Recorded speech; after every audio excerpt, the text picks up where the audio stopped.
And a good evening and welcome in to the MedStar Health Cardiometabolic Webcast. We are streaming to you live right now on Facebook and YouTube from MedStar Good Samaritan Hospital and MedStar Union Memorial Hospital right here in Baltimore. I'm your host, Jamie Costello from WMAR ABC 2 News. You know, we talk about medical advances. How about technology advances? In a moment, you're going to be able to look at these experts who are going to be right here on your Facebook and your YouTube screen, and you can ask them questions from the privacy of your own home.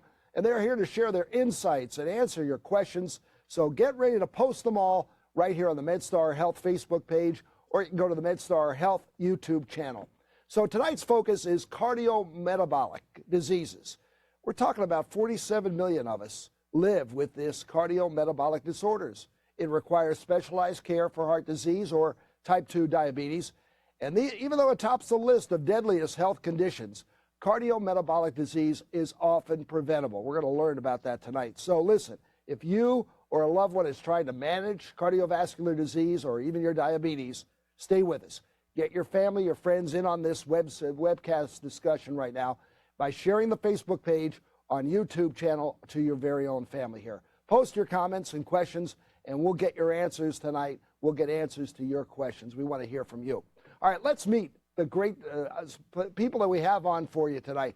Dr. Malek Cheikh, he's an endocrinologist and the co-director of Cardiometabolic Clinic located at MedStar Good Samaritan Hospital. We say good evening to Doctor. Hey, Doctor, tell us about the clinic. Thank you, Jamie. Thank you for having me today. So, like you said, we have around 47 million people in this country with cardiometabolic disease.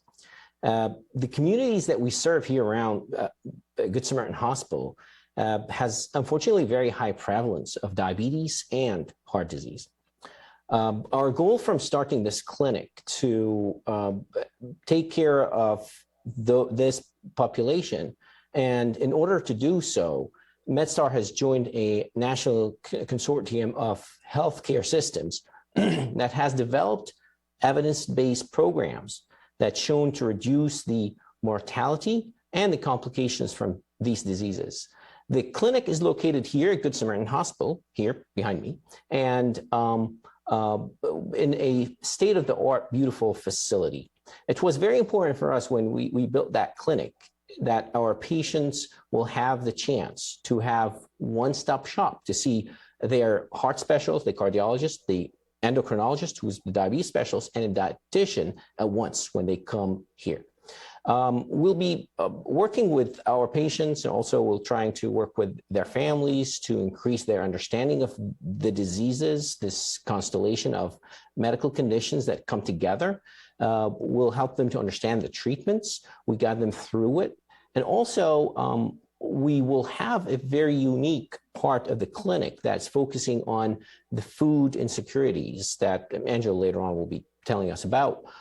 So we will be trying to get those people who are unfortunate enough to be able to have food insecurity to refer them to what we call food pharmacy. We can provide them healthy food at no cost. The staff here is dedicated to ensuring that our patients would get the best care to deal with these tough disease states.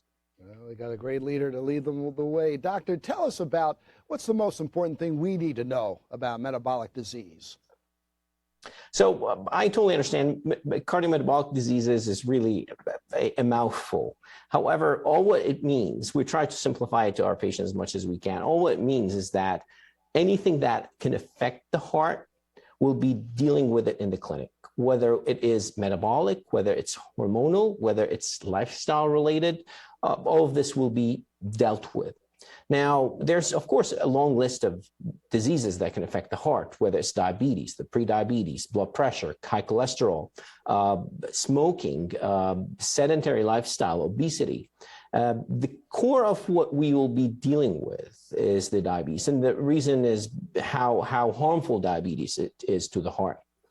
Now, unfortunately also that diabetes does not really come along alone. This evil disease comes with other two supervillains That mostly is the blood pressure there, and also the cholesterol.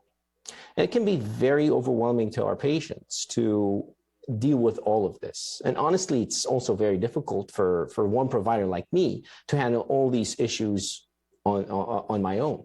So that's why we kind of trying to gang up in this clinic of ours to try to reach out to my superhero friends that you're going to hear from later, the heart specialist, the dietitian, the pharmacist, and to be able to provide the patient the best treatment and to join the fight against this horrible disease state. And we're trying to get the patient a one-stop shop instead of them getting fractionated care in many different places. All these experts will be caring for these patients in this one place. Hey, doctor, I know a lot of people are just jumping on Facebook and YouTube right now, but can you explain again the link between diabetes and heart disease?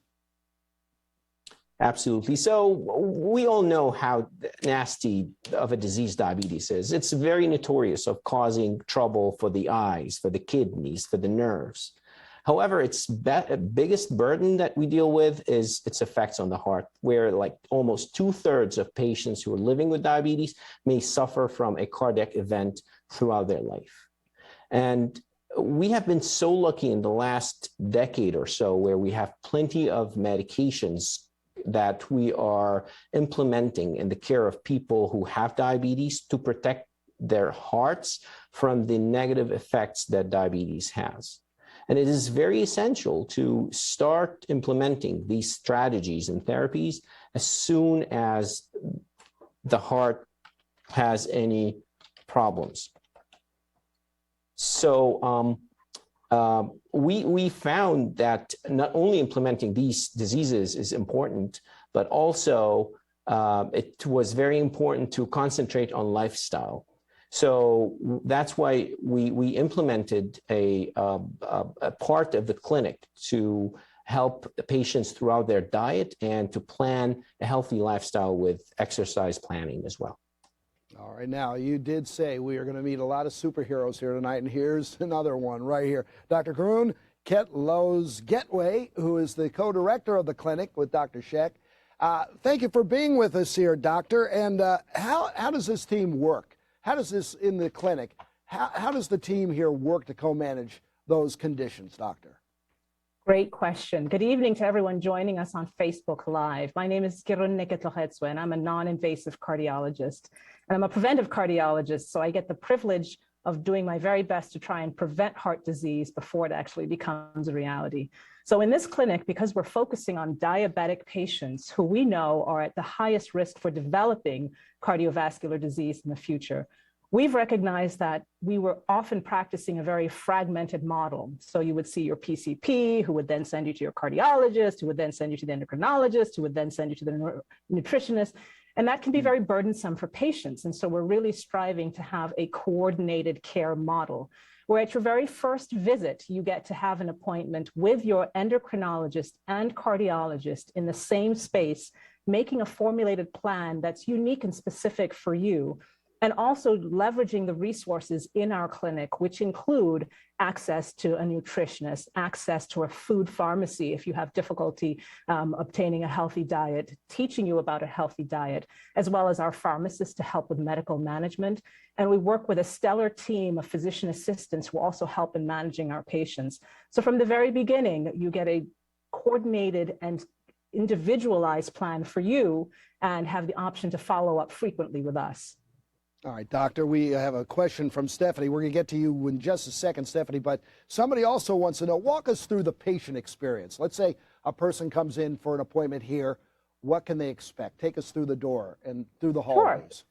So when you first come into the clinic, and we have a wonderful, new, bright space, the first thing you're going to have is a detailed appointment where we get a history and physical, figure out who you are, what it is and where you are in your disease process, what things that we need to use, medications, lifestyle in order to try and help achieve goal.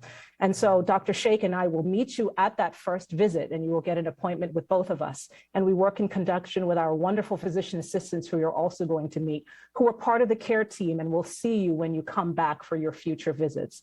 While you're here, you'll get the chance to meet Angela Roberson. She's our nutritionist, to go over diet plans, to go over dietary education, as well as meeting with pharmacists who can help you manage medications, pill burden, and see if there's anything that we can do to help. The goal is to meet, targeted metrics. In other words, try and get blood pressure under control, cholesterol under control, your diabetes and your hemoglobin A1C under control, a weight to a healthier limit, incorporate diet and exercise and nutrition. And we do that through frequent visits in one setting, as opposed to having to go to many places. All right, doctors, here we go. I want you to buzz in when you can answer this question from Stephanie. She says, my heart short circuits about 85 to 93 per event, and I've just been diagnosed with steroid-induced diabetes. I'm already seeing a MedStar cardio doctor and would like to know how to get started. All right, help her out. We have a simple process within MedStar. So if you're seeing a MedStar doctor already, it's very easy for them to refer you to our clinic. And hopefully you will also have a graphic, Jamie, where you can show information to call the clinic in order to get an appointment. But we work together with your existing cardiologist, if you have one, with your existing endocrinologist. This is more an intensive focus to get people to target and to goal. What we found is that even when people are seeing, a specialist individually, that people get to goal and achieve target much better when they have this coordinated model of care. All right, when is the right time to come here? And why not just go to your primary care? It's a specialized treatment, I guess, right? I'll take this one. I'm a preventive cardiologist, so I think it's never too early. In other words, if you've been diagnosed with diabetes, or if you carry multiple risk factors for heart disease, elevated blood pressure, elevated cholesterol or triglyceride levels, obesity or overweight, prediabetes, uncontrolled diabetes, we want to get all of those things to target. And while your primary care physician is an excellent starting point, we found that the coordinated care model, which really does provide specialized, intensive focus, often gets people to target and achieving target much faster than if you're just seeing your primary care doctor alone. All right, Dr. Cheikh, here's one for you. I'm type 2 and cannot get my blood sugar under control. I'm on metformin, and this is coming in from Kathleen. Can you help her out, doctor? Absolutely. Definitely, metformin is a great medication. However, diabetes is a progressive, chronic, nasty disease that oftentimes metformin would work in the first couple of years, but eventually, if there is no implementation of a good lifestyle, diabetes can get out of control. So my biggest advice to most of my patients is make sure that you're exercising, you're trying to eat as healthy as possible, see a dietitian, and also try to reduce the weight. And by doing that, I bet that the sugars are going to be under control and diabetes would not be a problem. All right, Doctor. Thank you. Let's go back to Dr. K. Here's one for you. Right down the hall from you is the Heart Failure Clinic. Can you rename that anything else? Heart Failure Clinic. Oh, tell me about what happens there at the Heart Failure Clinic. So across the hall, we have our CHF, or Congestive Heart Failure Clinic. And for our patients who have congestive heart failure, our main goal is to keep people out of the hospital and to make sure that they're on excellent guideline-directed medical therapy. That often necessitates you having frequent visits to come and see your heart failure specialist. So in our clinic, our advanced heart failure doctors work in conjunction with our physician assistants. They work with our pharmacists to manage heart failure. Sometimes a patient can have volume overload or be carrying too much fluid. And rather than having them be admitted to the hospital, coming to the CHF clinic where we can give them some IV diuretics or provide them with frequent visits and frequent titrations and tuning of their medications can actually keep people out of the hospital and control their symptoms. All right, doctor. Thank you very much. Thank you for being a genius, will you?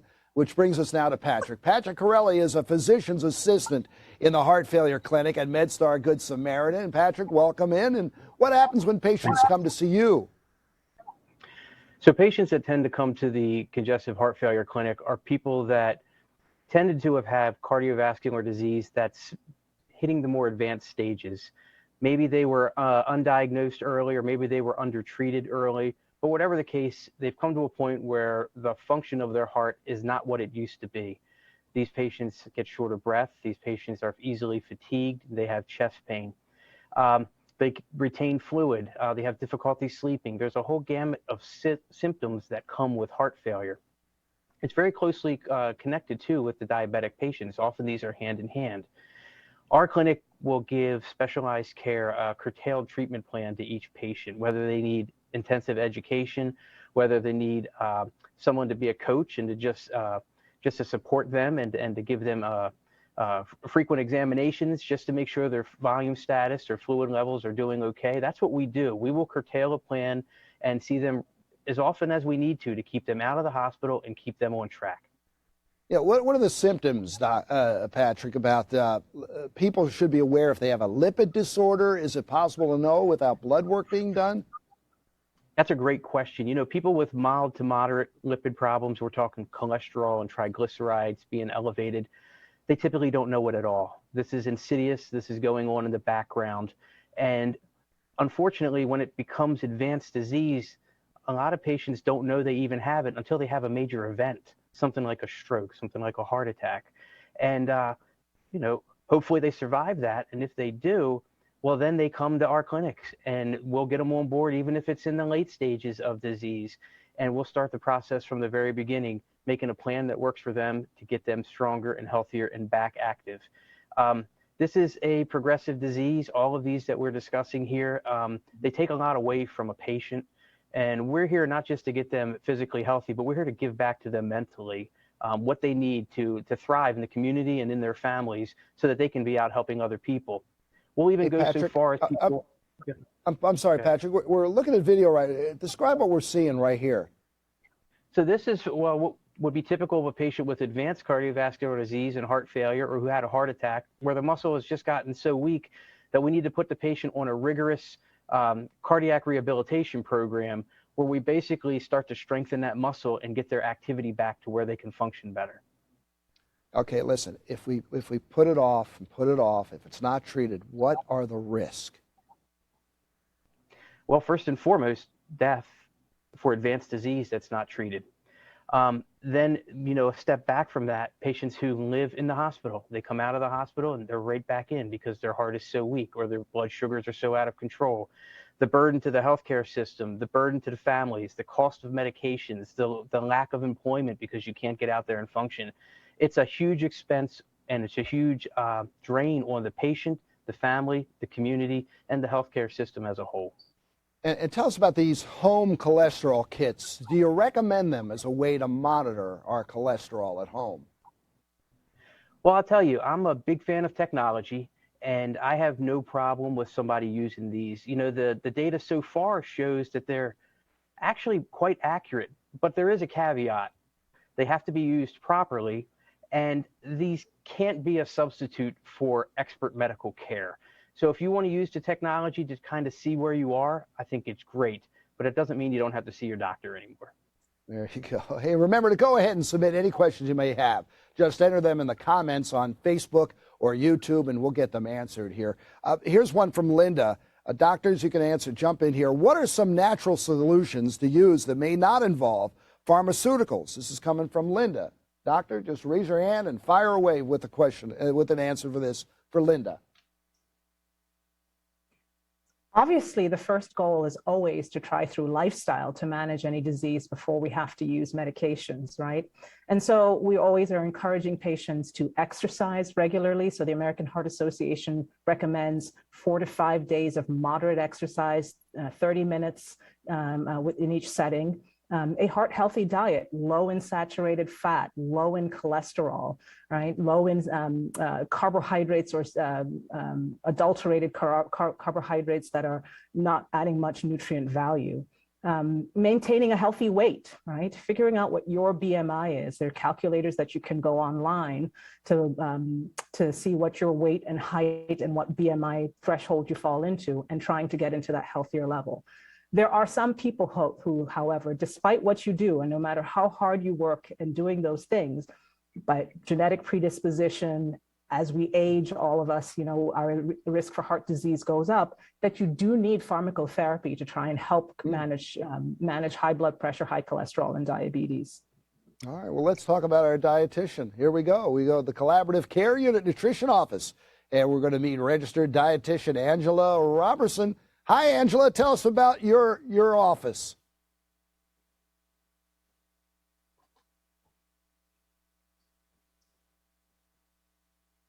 Yep, so I do that. Good evening to you, Jamie, and good evening to the Facebook watchers. So my role here in the Cardiometabolic Clinic is to help patients fine-tune their diet so that we are essentially using food as medicine. And kind of what you're watching here is an example of part of the food pantry that is a part of FoodRx, and we use whole foods. And we use something called medical nutrition therapy to help treat the patient. So whether it's diabetes or heart disease, overweight or obesity, we really try to incorporate whole foods as part of the total plan of care for optimal health. Angela, how long can you make a change in our life? How quickly can you change our eating habits around? And it really is up to the person to do it, right? That's true. First of all, I always take into consideration the patient, the patient as a person, the patient's preferences. Maybe there's cultural food involved. So I try to be sensitive to making sure that I've researched the person's food culturally, whether it's a patient from Nigeria or a person from a Latin American country. I try to make sure that when I have the conversations that I'm not asking them to change their entire diet. What I'm saying is, let's take what it is that you're eating and let's find a healthier version if we can. And if not, let's try to find a substitute that will work for them. But, practicing evidence-based nutrition medicine is following the science. And the science says that incorporating different types of foods like fish, getting that EPA and that DHA, getting more omega-3 fatty acids in the diet, as Dr. K mentioned, increasing your physical activity. But it's something that the patient has to want to do to improve their health, to try to reach that optimal goal of their plan of care. So yeah, they have to want it. Yeah, that's what we're talking about. Lifestyle changes are always going to happen or not enough. What then? Let's bring in Preeti Jain, who's a physician's assistant at CMCA. And tell us first, the metabolic syndrome. There is such a thing. Yeah, so metabolic syndrome is something that we see fairly frequently in our community. It's a group of conditions that when combined, it's increasing a person's risk for developing certain health problems like a heart attack, diabetes, or stroke. And it does that by building up certain blockages in those arteries, in those arterial walls. So if you have 3 or more of these conditions, then you are diagnosed with having metabolic syndrome. So these diagnoses are high blood pressure, consistently having a pressure greater than 130/80, having high cholesterol, specifically a high triglyceride level, which is one of your bad cholesterols, and a low HDL level, which is one of your good cholesterols. Having high sugar levels, so you might not have diabetes, but if you're waking up every morning and your sugars are consistently greater than 100, fasting, meaning nothing eating for the last 8 hours, and then having like abdominal obesity or having a large waistline. So in men, 40 inches, in women, 35 inches. And like I said, we see it pretty frequently in the community. That's what the Cardiometabolic Clinic is trying to target as kind of a primary prevention before we get to that point of developing heart attacks, strokes. Your primary care physician or your cardiologist, endocrinologist will be screening for these pretty routinely. So we recommend lifestyle changes, aggressive lifestyle changes. Dr. K touched on quite a few of these, but physical activity, 30 minutes or more of exercise every day. A brisk walk would suffice. It doesn't need to be anything crazy. Taking the stairs instead of the elevator would be a good option. Weight loss is important. So losing 7% of one's body fat can help prevent diabetes. If it's not achievable through things like diet and exercise, then there are therapies, medication, surgery that you can talk to your doctor about. And then, of course, a healthy diet, which can arguably be one of the most important lifestyle changes. So there's certain diets like the DASH diet and the Mediterranean diet that are low on refined carbs, low on saturated fats, low sodium. All of these things are what we would consider more of a heart-healthy diet. All right. Thank you, Preeti. Hey, listen, doctors have never answered this question. Stephanie wants to know, do most insurance companies cover the cost of going to the clinic? You've never heard that one before. Dr. Cheikh, give us that one. Give us that answer. So we're so lucky in Cardiometabolic Clinic that we accept most of the insurances that are around us. Again, as I mentioned before, the mission of building the clinic was to serve the community that we are a part of. So it's still, we did not really have problem admitting any of the patients to our clinic, and has been really successful in the past. So, and we'll be happy to work with all the patients, no matter what type of insurance they have. We have a social worker, a community health advocate that would be happy to look into each case in details and figure out if there is any supplemental insurance that the patient can apply for to be able to join us in the clinic. All right, here's one for Dr. K from another K, Kathleen. Where is the clinic located, Dr. K? That's a simple one. That's an easy one. We're located on the second floor at MedStar Good Samaritan Hospital in Northeast Baltimore. We're located in wonderful facilities, brand new spaces you can see behind me in the collaborative care clinic at Good Samaritan Hospital. All right, medication brings us to the pharmacist expert in the collaborative care unit, Jennifer Lee, who joins us right now. Jennifer, tell us about the unit. Hi, everyone. My name is Jennifer. I'm one of the clinical pharmacists working in our clinic. I work alongside with wonderful other healthcare provider, and my responsibility is making sure the medication use is safe and effective. I spend a lot of time doing medication reconciliation, which is making sure the medication list matches with how and patients are taking their medications at home.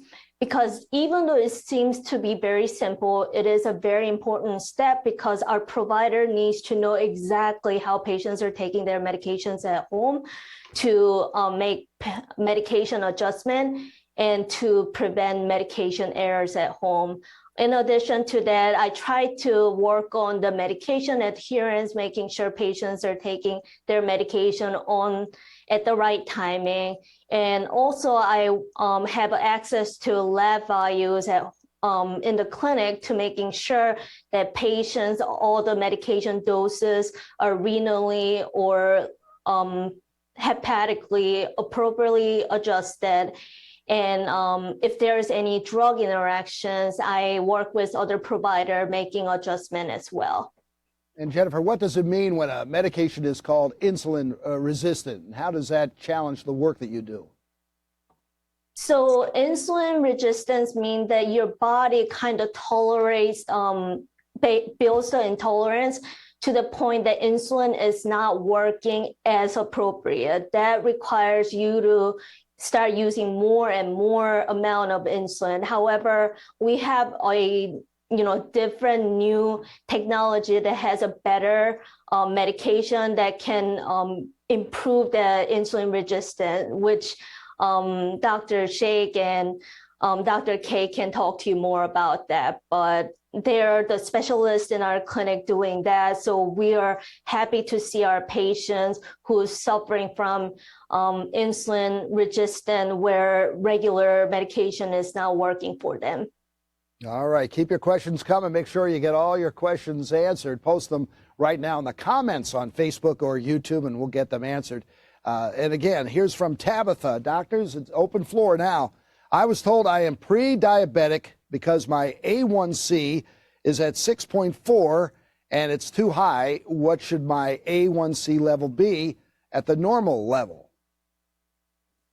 So I can take this one. So what we worry about in prediabetes is twofold. Number one, what complications that people can have from having prediabetes, which is like diabetes light, if you want to think about it. So there will be a little bit of effect on the kidneys, the eyes, the nerves. But what really important about anybody who has prediabetes is that it raises the risk of developing diabetes in the next 5 years of their life. So it's very important to look at it as a red flag that there is still time to reverse that chronic nasty disease that we just talked about. So lifestyle modification, adjusting the diet, making sure that the person exercises, and losing weight has been shown that it's very effective to reversing the course from pre-diabetes to diabetes, and reversing it back from having that condition of prediabetes to going back to normal glycemic levels. All right, well, if you just joined us here in this heart party, don't worry, this webcast was recorded, and you can find it here on Facebook and the MedStar Health YouTube channel. Thank you so much for joining us here. Thanks to all the panelists that were here tonight. They are the superheroes of MedStar. Thank you, viewers, and good night.